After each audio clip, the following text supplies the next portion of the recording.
Hello, my name is AJ. I'm an art therapist at KidStuff Counseling, here to share another art tip with you. This one is called a Nature Mandala, and it's one of my favorite activities to get kids, families, teens, adults outside and in nature.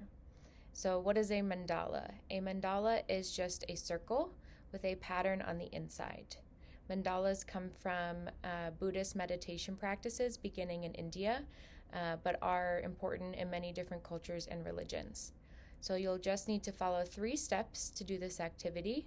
The first one is you can share with your child, teen, or family the history of a mandala and what they're used for.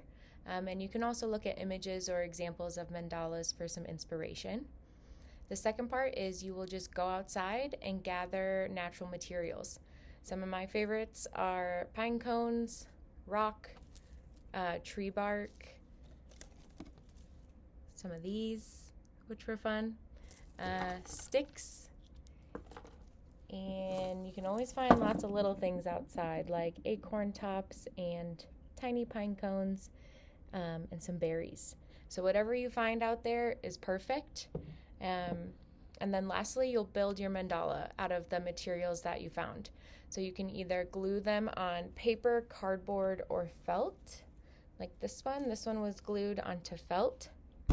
But you can also just make it on the ground outside and leave it in nature.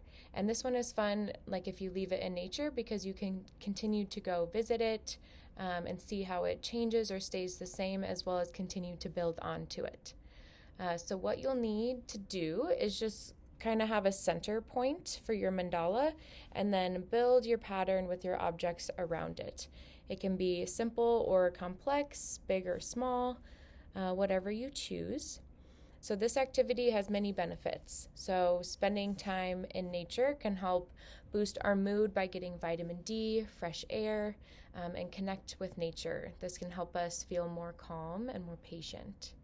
And then creating a pattern or a mandala can help us feel balanced and help us feel in control and build predictability as we're building that pattern. And then if you're doing this activity together with your family or friends, you're spending quality time together in nature without screens or technology. I hope you enjoy this one. It's fun to do in any season, but especially as we come into spring and summer, it could be a really fun one for you to try. Take care.